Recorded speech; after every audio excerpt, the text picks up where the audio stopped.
A volar y soñar en el cine a través de Radio Educación.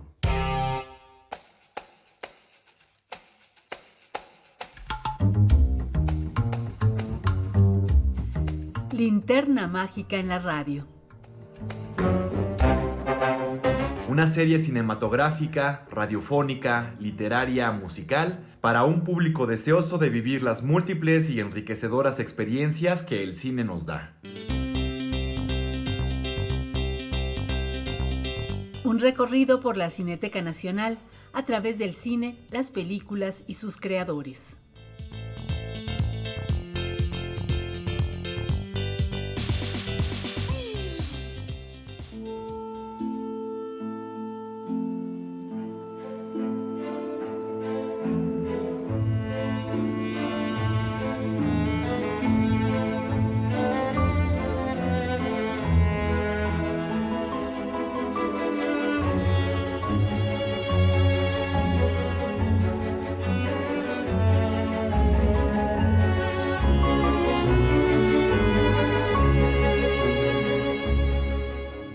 La programación de películas que ofrece Cineteca Nacional tiene una gran variedad de títulos para el siempre entusiasta público cinéfilo que llega a sus instalaciones. Ya sea en Cineteca Nacional México, JOCO, en Cineteca Nacional de las Artes y la Cineteca Chapultepec, a la que esperamos muy pronto funcione en toda su expresión. Sonia Riquer, Elena Reina, Lucero Díaz y quien les habla, Fernando Reveil, les invitamos a ver y conocer más de lo mucho que nos da Cineteca Nacional.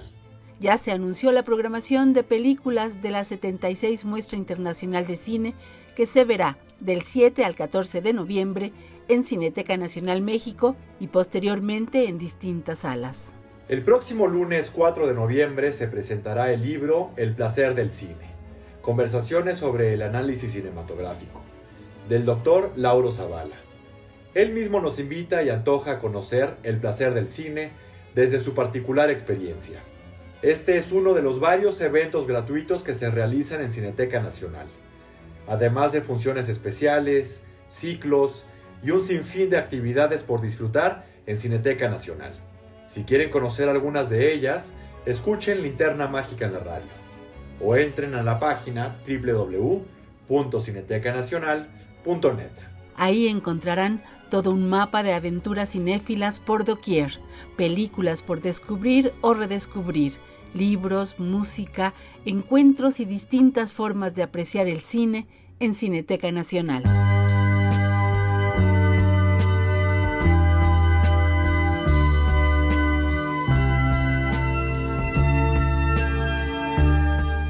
La 76 Muestra Internacional de Cine de la Cineteca Nacional se realizará del jueves 7 al 14 de noviembre. Entre los 14 títulos que conforman la programación, 2 de ellas son de realizadores mexicanos de distintas generaciones. La Muestra Internacional de Cine del 2024 inaugura con la coproducción mexicana-estadounidense Memory, del consolidado realizador Michel Franco. La otra película mexicana forma parte del programa Clásicos Restaurados. Se trata de Profundo Carmesí, del experimentado director mexicano Arturo Ripstein.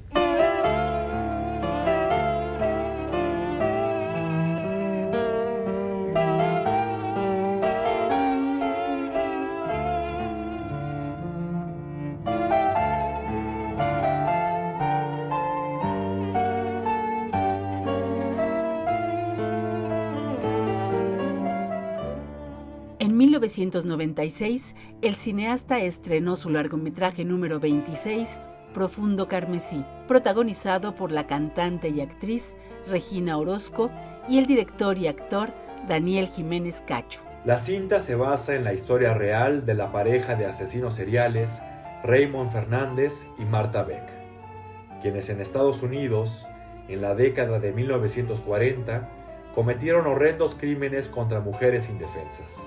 Profundo Carmesí es la versión mexicana de este intenso y retorcido relato amoroso entre Coral Fabre y Nicolás Estrella. Coral, una mujer obesa y solitaria, carenciada de afecto y autoestima, que necesita urgentemente satisfacer sus necesidades afectivas y sexuales.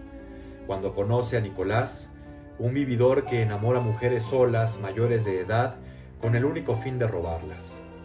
Coral quedará totalmente prendada de este ser inescrupuloso y perverso. El desenfreno, la ambición y los celos los convertirán en una de las más espeluznantes parejas de asesinos seriales en la historia.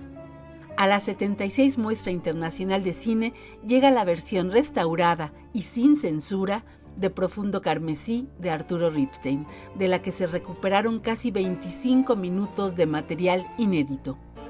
La restauración ha sido obra del Instituto Mexicano de Cinematografía, con el apoyo de la Cineteca Nacional y Estudios Churubusco. La supervisión fue responsabilidad del autor de la cinta, Arturo Ripstein. Al respecto nos habla Alelí López Maldonado, coordinadora del Laboratorio de Restauración Digital de la Cineteca Nacional. Profundo Carmesí se inició la restauración como tal ya en el 2022. Se comenzó un trabajo de recuperación y de agregar fragmentos que no se encontraron en la película. Se hizo un doblaje de esos fragmentos porque no tenían la parte del sonido, ya que nunca se agregaron como tal a la película. Entonces se hizo ese trabajo. Posteriormente se estuvo trabajando mano a mano con el director para saber cómo era la edición en la que estos fragmentos iban, porque pues si bien están fragmentos por separado, pues el integrarlos a la película era un poquito saber qué era lo que quería de su película. Se trabajó directamente con el fotógrafo, lo cual fue algo muy gratificante y además nos llenó de conocimiento en cuanto a la intención estética y de color de la película, hasta llegar al punto en el que todo el equipo estuviera conforme con el resultado. Este trabajo del doblaje fue complicado porque estamos hablando que se hizo 26 años después de que la película ya se había estrenado, entonces el tratar de editar, armar ese sonido, pues fue complicado por el tema del pasar del tiempo. Las voces son distintas y tienes que estar trabajando con procesos de edición para tratar de hacer que el sonido suene lo más parecido posible, que no se vea la diferencia o que no suene la diferencia de este material. Bueno, al final el proceso fue muy placentero, ya que don Arturo pudo ver esta parte, ya la película como él siempre quiso, por sus propias palabras, y además la película ha tenido una serie de presentaciones. Actualmente estuvo en el Festival de Morelia, hubo una presentación en la Cineteca Nacional de las Artes, en el cual al director se le hizo una retrospectiva de varias películas y se proyectó Profundo Carmesí, y de cual él tuvo a bien hablar de toda la experiencia de la restauración, porque fue un periodo muy largo de tiempo en el que el director no se despegó para nada de él. Todo proceso que hacíamos estaba ahí pegado, no se despegó todos los meses que estuvimos trabajando, ni desde el inicio hasta el final ahí ha estado presente. Entonces, pues esto es muy, muy bueno para el laboratorio. Creemos que es un resultado muy bueno para todos y esperemos que les guste. Bueno, esta película también al final tiene unas partes, como unas escenas que son muy impactantes. ¿Por qué Profundo Carmesí? Si bien creo que para el director, no sé si sea su película favorita de las que hizo, creo que al final el trabajo era más por haber hecho el corte que él quería al final. De Profundo Carmesí se me hace una película indispensable en la historia del cine mexicano, sobre todo por la época y por la estética y lo intenso que tiene la película. Entonces, por eso Profundo Carmesí. Pues como te digo, decimos reciente, pero son hace ya 26, 27, 28 años, ¿no? Entonces, si bien es más reciente de los trabajos que hemos tenido anteriormente, pues al final creo que volvemos un poquito a lo mismo. El objetivo era tener esa versión y digo, pues si teníamos de la mano al director, eso era lo importante, o sea, ese era un poquito digamos, no premura, pero ese era un poquito la intención del por qué hacer Profundo Carmesí.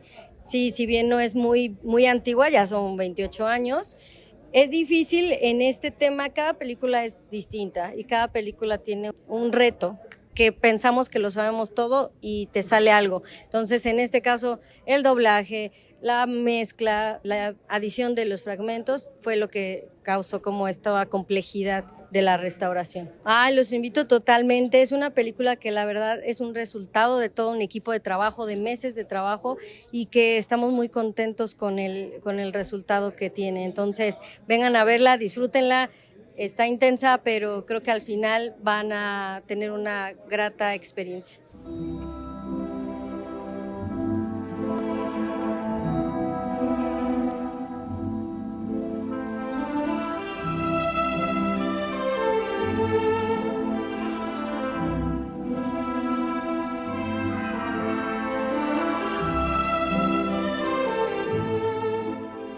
Para los seguidores del realizador mexicano Arturo Ripstein y sus historias, adaptadas y o escritas por su inseparable compañera de vida y obra, Paz Alicia García Diego, será una espléndida ocasión para revivir las oscuras perversiones que muestra Profundo Carmesí.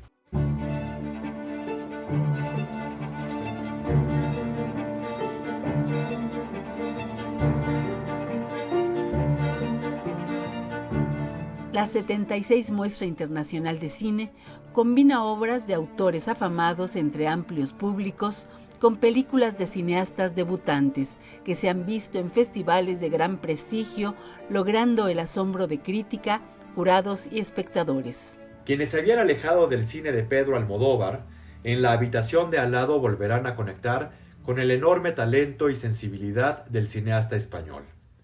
La producción estadounidense de 2024 tiene como complemento perfecto la participación de dos grandes actrices, Tilda Swinton y Julianne Moore.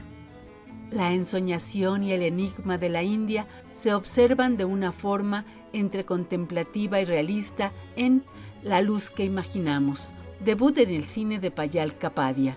La cineasta logró el gran premio en la competencia de largometraje en el Festival de Cine de Cannes, Francia. Después de la Palma de Oro, este es el segundo premio más distinguido. Bien para Payal Kapadia con su ópera prima, La luz que imaginamos. Otra ópera prima que le sugerimos no perder de vista es Simón de la Montaña, del realizador argentino Federico Luis.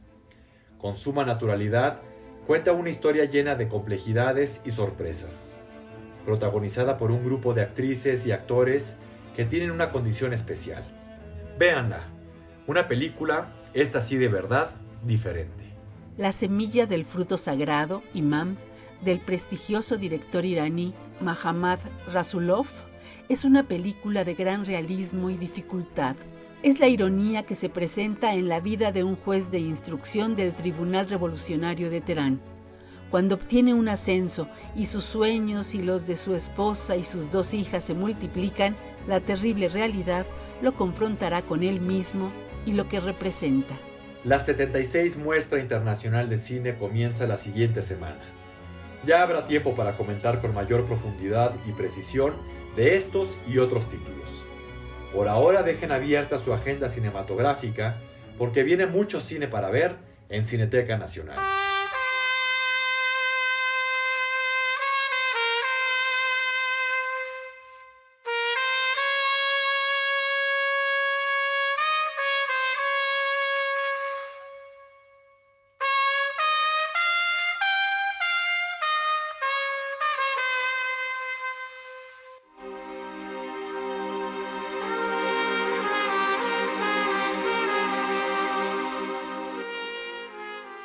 Hay muchas maneras de estar en Cineteca Nacional. Para la gran mayoría, la mejor forma es estar en la oscuridad de una sala silenciosa con un público atento a la película que ve. El vecino en la sala de cine es muy importante para que el disfrute sea total. Ustedes saben, no llegar tarde y atravesar el butaquerío cuando la película ya ha empezado. No ponerse a platicar como si se estuviera en el campo, o encender celulares y ponerse a chatear, o peor aún, a conversar, aunque sea bajito, siempre se escucha. Si la necesidad de comer es irrefrenable, les recomendamos hacerlo de la manera más discreta y silenciosa.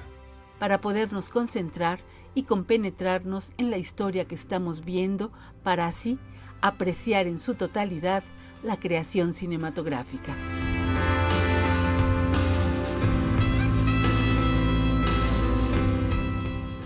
El placer del cine siempre puede cultivarse y enriquecer, no solo viendo películas como locos, cosa que no está mal, pero también conociendo más de lo que el cine nos da a través de conversatorios, lecturas y conferencias. El próximo lunes se presenta El placer del cine, conversaciones sobre análisis cinematográfico, del doctor Lauro Zavala, quien nos invita a asistir y conocer algo más del placer del cine. ¿Qué tantos placeres inspira este libro? Este lunes se va a presentar el libro en la Cineteca Nacional a las 7 de la noche, ¿no? En la sala 4. Y bueno, ahí mismo al llegar a la sala se van a dar ahora los boletos, porque antes había que ir a otro La lugar. taquilla. Sí, el libro en realidad consiste en la compilación de una serie de conversaciones que tuve con distintos analistas de varias tradiciones, ¿no? Porque hay varios métodos de análisis cinematográfico. Y bueno, lo que ocurre es que el análisis es una actividad académica, digamos que es diferente del trabajo muy importante de la crítica de cine. De alguna forma todos hacemos crítica porque pues podemos decidir sin ninguna duda si nos gusta o no una película y qué es lo que más nos ha gustado o nos ha parecido relevante, ¿no? Y bueno, entonces el terreno del análisis, como decía, es un trabajo de tipo académico y consiste en la utilización de algún método para estudiar eh, todo aquello que nos produce placer cuando estamos experimentando una película. Es decir, en términos un poco más precisos, son 5 elementos, ¿no? Que a lo que llamamos el lenguaje del cine, que son todo lo relacionado con la imagen, ¿no? La fotografía, el color, la iluminación. En segundo lugar, pues el sonido, que incluye, por supuesto, diálogos, pero también eh, diversos registros sonoros y sobre todo la música. Y bueno, en tercer lugar está lo que llamamos la puesta en escena, que es lo que técnicamente llamamos el espacio profílmico, todo lo que está frente a la cámara, actores, actrices, objetos, espacios, ¿no? Y sobre todo la relación entre la cámara y los actores es una relación muy importante porque tal vez el elemento más importante de todo el análisis es lo que llamamos el emplazamiento de la cámara, porque es el lugar en el que está ubicada la cámara, es el lugar en el que está ubicado el espectador o la espectadora. Y eso determina no solo una visión del espacio y de los personajes y una distancia frente a todo ello, sino también una perspectiva emocional y una perspectiva ideológica, ¿no? Esto establece una parte medular de la utilidad del análisis. Pero también está, por último, el montaje, que es algo muy específico del lenguaje del cine, es decir, el ritmo y la importancia que tiene el corte de un plano al siguiente o de una secuencia a la siguiente, que son como los capítulos de una película. Y por último, todo esto se integra en el quinto y último elemento, ¿no? Hablé de imagen, sonido, montaje, puesta en escena, y el último es la narración. Por supuesto, es lo que le da sentido a la experiencia de ver la película. Cuando preguntamos qué película es y alguien inmediatamente dice, bueno, trata de tal historia, ¿no? Entonces, claro, porque en realidad, pues los seres humanos, para darle sentido a la experiencia y que no sea algo caótico, lo convertimos siempre en historias, ¿no? En narraciones. Continuamente estamos contando historias sobre lo que hicimos en el día, sobre cómo fue cualquier experiencia. Y bueno, entonces la gran fuerza del cine se encuentra en esta capacidad para contar historias, de tal manera que, a diferencia de la literatura, no solamente las cuenta, sino que nos involucra y somos nosotros quienes tenemos esta experiencia. Y claro, a veces esta experiencia, la de ver una película, puede ser más intensa o más eh, íntima que alguna experiencia real, paradójicamente, ¿no? Porque precisamente intervienen todos estos elementos, ¿no? En la realidad, pues, por supuesto, nunca hay música, no hay montaje y todos estos componentes. Y esta especie de, podríamos llamarlo, se me ocurre ahora, una especie de empoderamiento, de multiplicación de la experiencia cotidiana, real, esto que ocurre en el cine, pues resulta una experiencia placentera. Entonces, quisiera condensar el sentido global del libro refiriéndome al título, El placer del cine, porque finalmente lo que logra el análisis cinematográfico al estudiar una secuencia o una película completa o un cortometraje o cualquier otro material audiovisual, lo que hace el análisis es explicar cómo es que estos elementos del lenguaje del cine nos producen placer. Y este placer está vinculado, como decía, a la perspectiva emocional e ideológica que produce la experiencia de ver cine. Y además también en los últimos años se ha empezado a reconocer que cualquier experiencia de ver cine es siempre una experiencia educativa, ¿no? El cine continuamente nos está educando, es decir, tenemos experiencias eh, cotidianas, pero la experiencia del cine tiene esta dimensión que nos permite, de alguna forma, como dicen algunos psicoanalistas, negociar elementos de nuestra propia identidad y reorganizarlos y reconstruir nuestro propio proyecto de identidad, ¿no? Entonces, todo eso, pues generalmente es una experiencia placentera. Así que este es el núcleo del trabajo de análisis cinematográfico. ¿Estará de acuerdo también, doctor, en que el cine es un testimonio en sí mismo, un documento, independientemente de si es bueno o es mala la película, ya está testimoniando una época, una realidad, una situación de vida? Sí, por supuesto. Aquí también es interesante distinguir entre distintos tipos de análisis, ¿no? Yo estaba hablando el análisis de lo específicamente cinematográfico, que está en la forma y en el lenguaje, y que determina este placer del espectador. Pero por otra parte, también existen análisis que se orientan a esta otra dimensión que podemos llamar no textual de la película, sino que se le ha llamado la dimensión contextual, es decir, todo lo que rodea a la película, incluso antes de que exista, ¿no? Las condiciones que permiten que se produzca una película, ¿cuáles son estas condiciones históricas, políticas, personales, profesionales, ¿no? Que posibilitan que se produzca una película? Es un proceso muy complejo, muy interesante. Y por otra parte, efectivamente, el lugar que ocupa una película en el contexto más amplio, ¿no? Más allá del cine, Exacto. en la misma sociedad, ¿no? Y en la vida de cada espectador. Voy a empezar por eh, platicar cómo surgió el libro, ¿no? Como decía, surgió originalmente de las conversaciones que tuve con algunos invitados de nuestro congreso de análisis, pero también hay algunas otras conversaciones que tuve con algunos otros colegas con los que he tenido oportunidad de trabajar.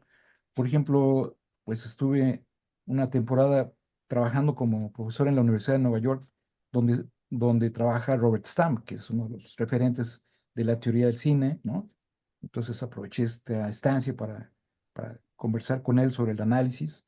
También hay por ejemplo, una conversación con Guilherme Maia de Brasil, porque él coordina un laboratorio de análisis cinematográfico desde hace muchos años y en este laboratorio hay investigadores de cine documental, de cortometraje, de animación, incluso están vinculados con el estudio de series de televisión y así, y Mm. otros campos, ¿no? Bueno, entonces decía que voy a empezar por platicar cómo surgió el proyecto del libro. Eso hace unos 20 años y fui haciendo estas entrevistas, ¿no? Estas conversaciones y después van a hacer comentarios por una parte el doctor Vicente Castellanos, que es profesor de la UAM Coajimalpa y que tiene mucha experiencia también en el análisis cinematográfico.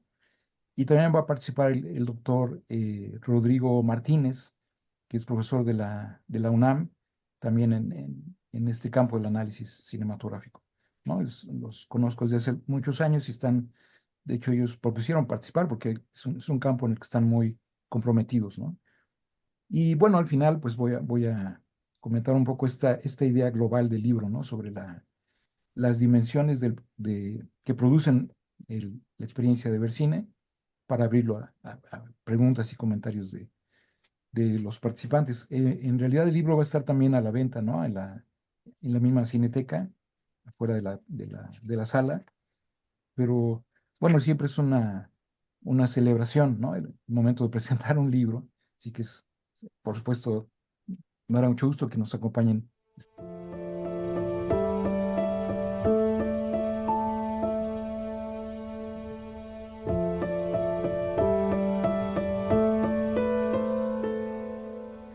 El placer del cine.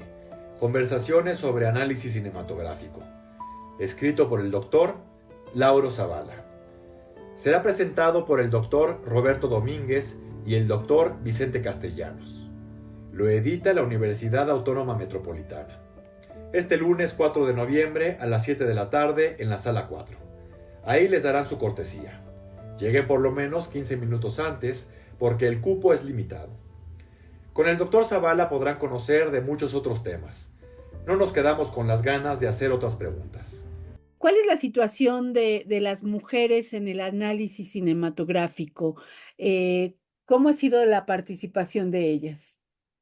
Bueno, afortunadamente es cada vez más notable, ¿no? Más importante hasta que estamos acercándonos ya al 50%, digamos, de la participación, pero por supuesto es fundamental, es algo estratégico, ¿no? Porque, por ejemplo, aquí en el libro, lo mencionaba, por eso lo destacaba yo hace un momento, se encuentra la conversación que tuve con la doctora Dolores Tierney de la Universidad de Sussex en Inglaterra.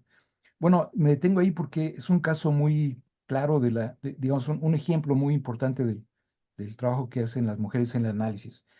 Ella, pues como es inglesa, viene de esta tradición de análisis de la puesta en escena que dio lugar en el año 67 a la publicación de un artículo de Laura Mulvey, que es considerado como el inicio de la teoría feminista del cine.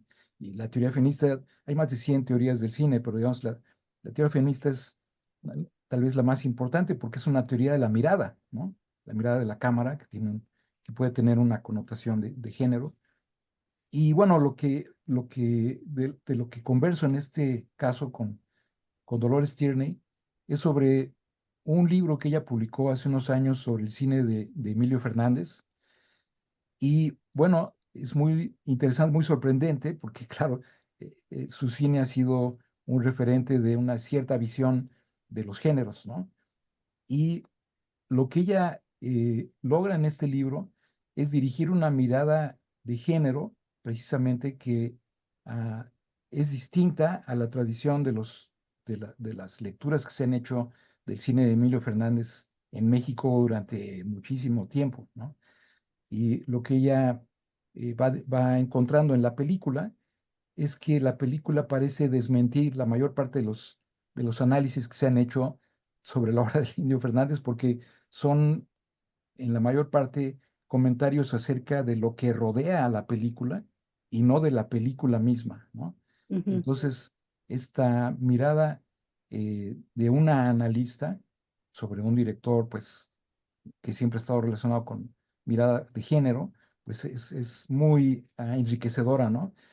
Ella fue invitada precisamente a presentar parte de este trabajo que he hecho en el mismo congreso y pues fue algo realmente muy ah, espectacular, digámoslo así, ¿no? Muy enriquecedor para todos los que estamos cerca de su trabajo, ¿no?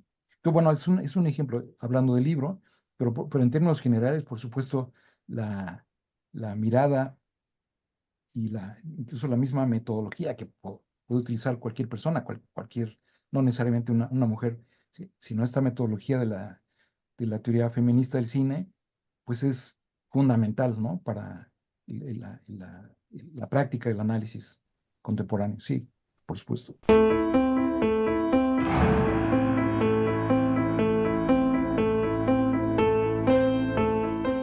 Si quieren saber más de los cursos, películas, funciones y otras actividades que organiza Cineteca Nacional, busquen en www.cinetecanacional.net. Gracias por aceptar nuestras sugerencias para volar y soñar a través del cine y sus creadores. Les esperamos la próxima semana para continuar nuestro paseo por los maravillosos y emocionantes caminos que el cine nos da en Cineteca Nacional.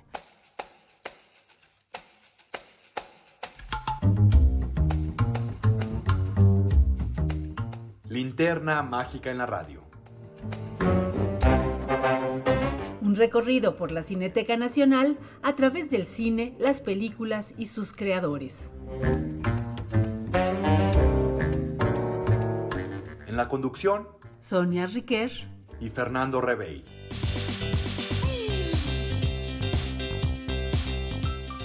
Una producción de Cineteca Nacional y Radio Educación. Realizada por Lucero Díaz, Elena Reina y Sonia Riquer. Síguenos los viernes por las frecuencias de Radio Educación. Linterna mágica en la radio. A volar y soñar en el cine con Radio Educación.